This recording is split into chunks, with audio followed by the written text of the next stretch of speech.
Welcome to our today's story. In this video, you will listen to a story where Anna is sharing his journey with us.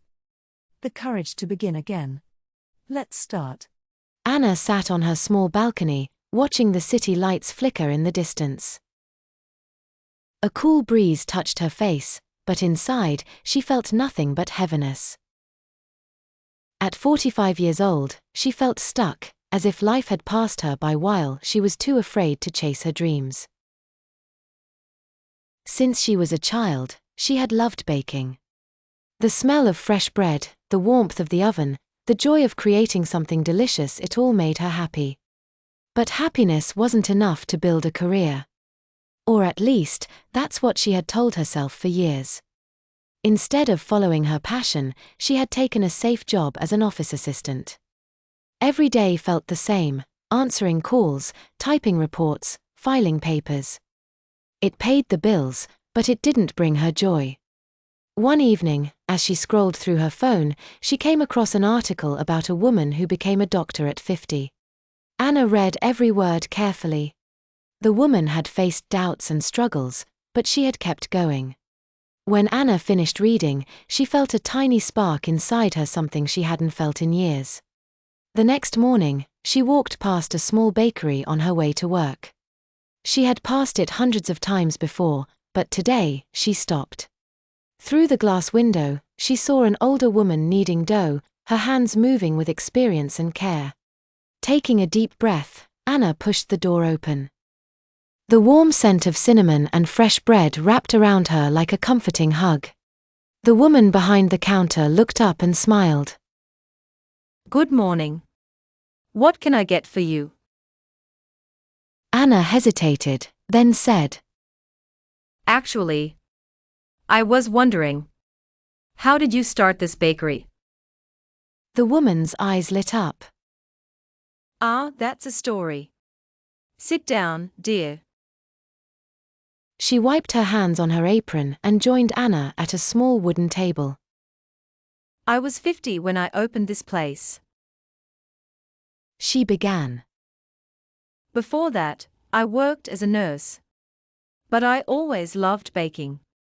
One day, I decided I didn't want to regret not trying. So, I started baking from home, selling to friends, and saving money. It wasn't easy, but here I am. She spread her arms, looking around the cozy shop. It's never too late. Anna walked out of the bakery with a warm croissant in her hands and a new feeling in her heart, hope.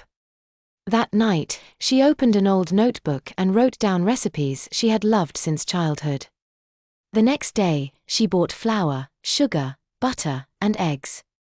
At first, she made simple things: cookies, muffins, bread. She shared them with her neighbors and co-workers. The compliments gave her confidence. But the real test came when she decided to sell at the weekend farmers market. The night before, she hardly slept. What if no one buys anything? What if I embarrass myself? But the next morning, she packed her homemade pastries, took a deep breath, and set up a small table. At first, people just walked by. Her hands shook as she arranged the baked goods. Then, a woman stopped. These look delicious, she said, picking up a slice of banana bread. She took a bite and smiled. This is amazing. I'll take 3. After that, more people came. By noon, she had sold out. 6 months later, she had regular customers. A year later, she rented a tiny shop on a quiet street. It wasn't big, but it was hers. There were hard days. Days when she doubted herself, when the bills piled up, when she made mistakes. But she didn't give up. One evening, she stood behind the counter, watching customers chat and laugh as they enjoyed her pastries. She smiled to herself. I almost didn't start. She thought. But I did. And that changed everything. Sometimes, the hardest step is the first one. But as Anna learned, it's never too late to follow your dreams. Thanks for watching. Keep practicing to improve your fluency.